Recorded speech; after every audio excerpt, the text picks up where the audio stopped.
Olá, tudo bem? Estamos começando mais uma obra clássica aqui no canal Audiolivro de Melo. Essa obra será gravada também em capítulos para você. O Peregrino, de John Bunyan. Conheça nosso canal, inscreva-se, comente, compartilhe. Um canal de audiolivros feito para você ouvir a qualquer momento. Obrigado. O peregrino venceu todas as barreiras, o tempo, as diferenças culturais e o preconceito religioso, e consagrou-se como a obra de ficção mais lida de todos os tempos, sendo superada apenas pela própria Bíblia. O peregrino John Bunyan. Há mais de 300 anos, os leitores vêm buscando entretenimento, conforto e orientação na extraordinária história da jornada do peregrino. Ele inicia sua viagem como um homem ainda relutante e enfraquecido, mas vai adquirindo força e confiança ao longo de sua inesquecível trajetória. Milhares de crianças de todas as épocas e partes do mundo foram criadas ouvindo a narrativa das aventuras desse herói, tão vulnerável quanto elas. Será que cristão chegará à cidade celestial? Conseguirá passar pelo vale da sombra da morte? Quando conseguirá livrar-se da pesada mochila que leva às costas? Também nas páginas deste livro, milhões de jovens e adultos descobriram que o caminho que conduz ao céu pode ser difícil, mas a recompensa sempre vale o esforço. Espelhar nossas lutas nas de cristão acaba sendo um exercício de fé e esperança.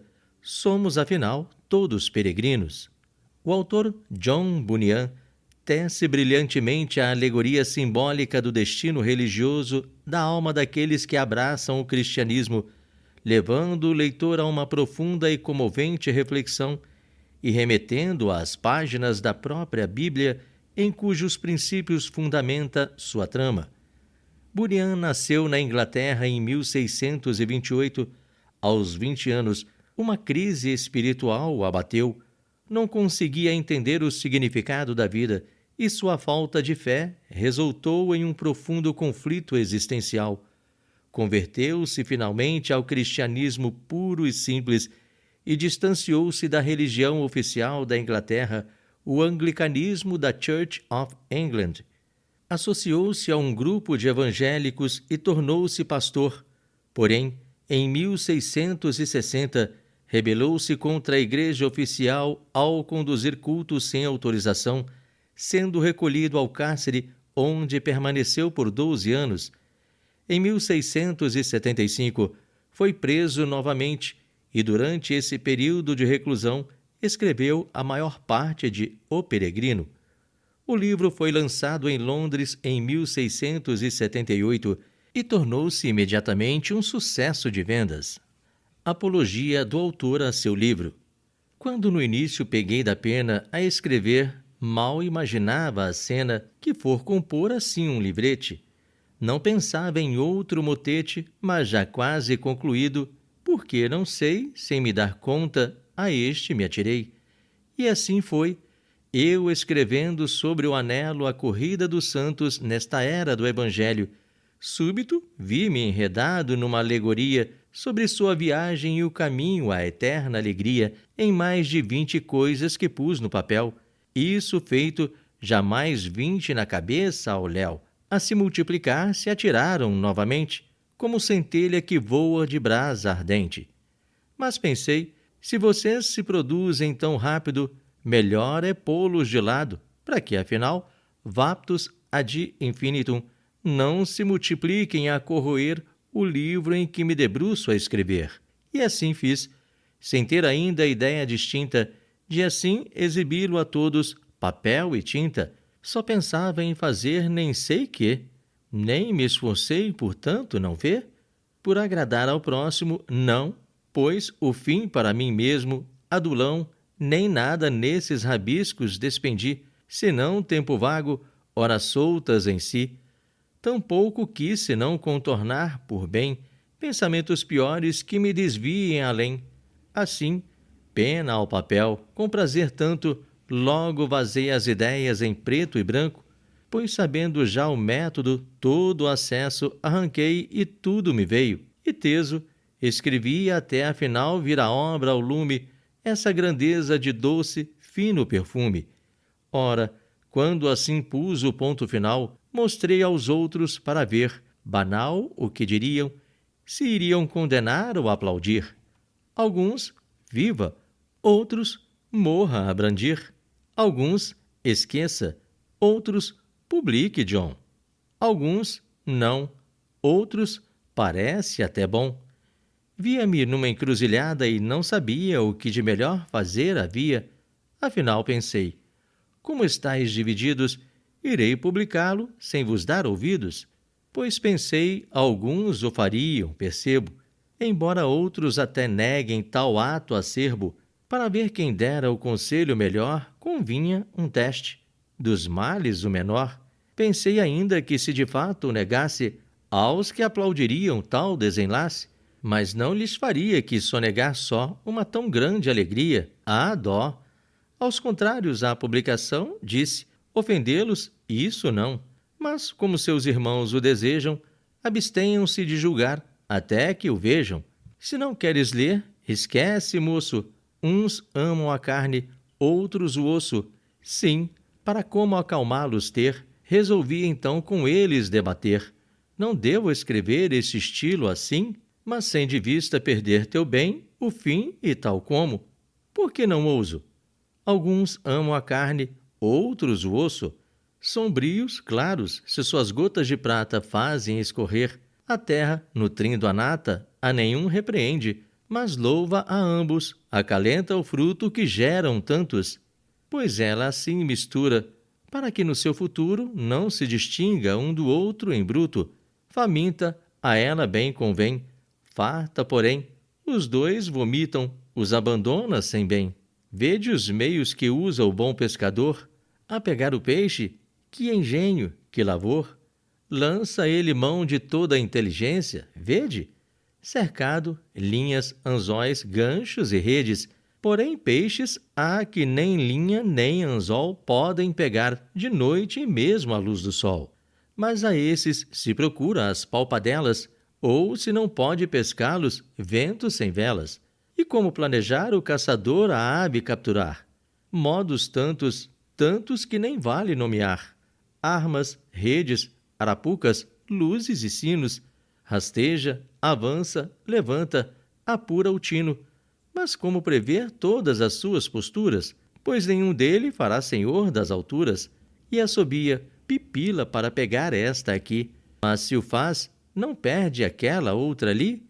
Se pérolas no papo do sapo houvesse, como na concha da ostra a messe, se coisas que nada prometem contém melhor coisa que ouro, desdenha acaso quem, tendo noção disso, lá olhe com topete, para talvez encontrar, pois há meu livrete, mesmo sem ilustrações, que farão um ou outro homem tomá-lo na mão. Não lhe falam as coisas mais excelentes, que se acham em ideias ousadas, mas ausentes, mas ainda estou plenamente convencido de que este livro há de vingar-se posto e lido. Ora, qual problema? É lúgubre. E daí? Mas soa falso, pois bem sei que por aí alguns forjam versos como tais macaios, mas fazem reluzir a verdade e brilhar seus raios. Mas querem solidez? Dize, homem, o que pensas? Afogaram os fracos. Metáforas nos cegam, tensas. Solidez, meu caro, vem de fato a pena do que escreve coisas divinas, serenas, mas será, devo eu buscar, procurar solidez, porque falo em metáforas, mas com lucidez? Não foram as leis de Deus, do Evangelho outrora, expostas por símbolo, vagueza e metáfora? Ora, qualquer homem são a censurá-las, reluta, para que não venha a assaltar, em luta, a sabedoria sublime. Antes, se humilha e procura descobrir por carneiros e novilhas, ovelhas e novilhos, bordados e braseiros, pássaros e ervas, e pelo sangue de cordeiros, o que Deus lhe falou, e feliz a raça que nessas coisas ache luz e graça. Não se apresse em concluir, portanto, que almejo solidez, sou rude e tanto.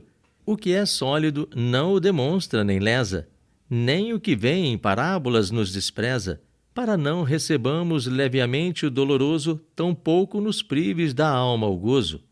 Minhas palavras nublosas sombrias retêm a verdade, como cofres o ouro contém.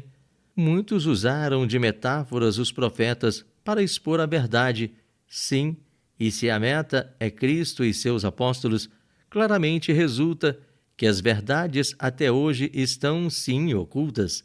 Acaso temo dizer que a divina autoridade, que com primor humilha toda a sagacidade, é em todo canto dessas coisas tão plenas, sombres, símiles, alegorias, e que a centena brotam do mesmo livro os raios de luz e o brilho, que transforma mesmo a noite mais escura em idílio. Que quem se censura examine a sua vida, e ali ache palavra mais sombria e descabida, que no meu livro não cabe. Sim, e saiba e core, pois nas suas melhores coisas há palavras piores, que nos ergamos diante de homens imparciais, e contra um ouso apostar 10 ou mais, que encontrarão sentido e belo nessas linhas latas, bem mais belo que suas mentiras em sacrários de prata. Vem, verdade, mesmo em bondagem rente, orienta o juízo, retifica a mente, afoga o entendimento, a vontade domina, também a lembrança preenche, ensina, com aquilo que deleita nossa imaginação. Enfim, mitiga, peço, a nossa preocupação. Sensatas palavras deve usar Timóteo, bem sei, e recusar as fábulas supersticiosas da grei. Mas Paulo, sóbrio, não lhe proíbe jamais o uso de parábolas, pois se ocultam nas quais esse ouro, essas pérolas e pedras preciosas que tanto vale escavar e com mãos ciosas. Permita-me uma palavra a mais, ó homem de Deus. Estás acaso ofendido? Quiseras me exprimisse eu com palavras, quem sabe de roupagens outras, ou fora eu mais explícito nessas coisas poucas? 3 coisas ouso supor, depois as submeto aos que me são melhores, e isso prometo. 1. Não acho negado que me seja usar, isento, esse meu método, pois não violento palavras, coisas, leitores, nem severo sou, pois usar figuração ou símile, mas sim, vou e o quanto puder, escancarado o peito, elevar a verdade de um ou doutro jeito. Negado, disse eu? Não, o direito eu tenho. Exemplo há também dos que com empenho mais a Deus agradam com as palavras ou atos de qualquer homem que hoje vive de fato, de assim me expressar, assim declarar a ti coisas as mais excelentes que jamais eu vi. 2. Creio que os homens, altos como troncos, escrevem em diálogos, e ninguém, nem os broncos, os desprezam por assim escrever. Se, porém, violentam a verdade, malditos sejam, e também os ardis que usem, mas que livre seja a verdade para lançar-se a ti e a mim, como a Deus agrade. Pois quem é que sabe, mais que o primeiro, que nos ensinou a arar, saber certeiro, guiar nossa mente e pena esse intento, por ele o vil anuncia o divino elemento. 3. Creio que a ordem divina, por este mundo afora, semelha esse método, no qual as causas sem mora chamam uma coisa a expor a outra a reboque. Usá-lo posso, então, sem que nada sufoque os raios dourados da verdade, possa antes espalhar esse método raios mais brilhantes, e agora, antes ainda de largar minha pena, mostrarei o valor do meu livro nessa arena. Confiarei ele como a ti, ao zelo ardente que ergue o fraco e prosta o valente. Este livro perante teus olhos traceja o homem que ao primeiro perene almeja. Mostra-te para onde ele vai, de onde vem, o que deixa por fazer e o que faz também. Ainda te mostra como corre vivaz, para chegar ao portão da glória e da paz. Mostra ainda o que esbaforido corre à toa, como para alcançar imperecível coroa. Aqui vês também por que é que esses mouros desperdiçam com tanto esforço e morrem loucos. Este livro a ti fará verdadeiro viajante, e se por ele te deixares guiar adiante, até a terra santa te levará nas monções, desde que compreendas as suas orientações. Fará os inertes ativos rijos, e aos cegos fará ver prodígios. Buscas então algo raro e proveitoso? Verias verdade num enredo assombroso? És acaso esquecido? Lembrar-te-ias do ano novo ao fim de dezembro todos os dias? Pois lê minha fantasia, que feito pua penetra, e tomara ao desesperado consolo decreta. Em palavras tais está este livro escrito, até que aos lânguidos desperta o grito. Novidade até parece, mas nada contém, não senão os fios do Evangelho sinceros e são.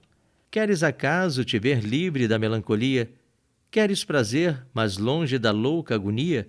Queres ler enigmas e sua precisa solução? Ou preferes te afogar na tua contemplação? Queres a carne? Será não preferes destar-te? Ver um homem nas nuvens ouvindo falar-te? Anseias ver-te num sonho, mas sem dormir? Ou não preferes a um só tempo chorar e rir? Não te atrai a ti mesmo te perderes sem dano, para depois te achares sem passo sobre-humano? Queres tu mesmo ler, sem saber o porquê, sabendo, porém, por essas linhas mesmas que lês, se estás ou não abençoado? Vem então, abre meu livro, uma só mente, um só coração. John Bunyan.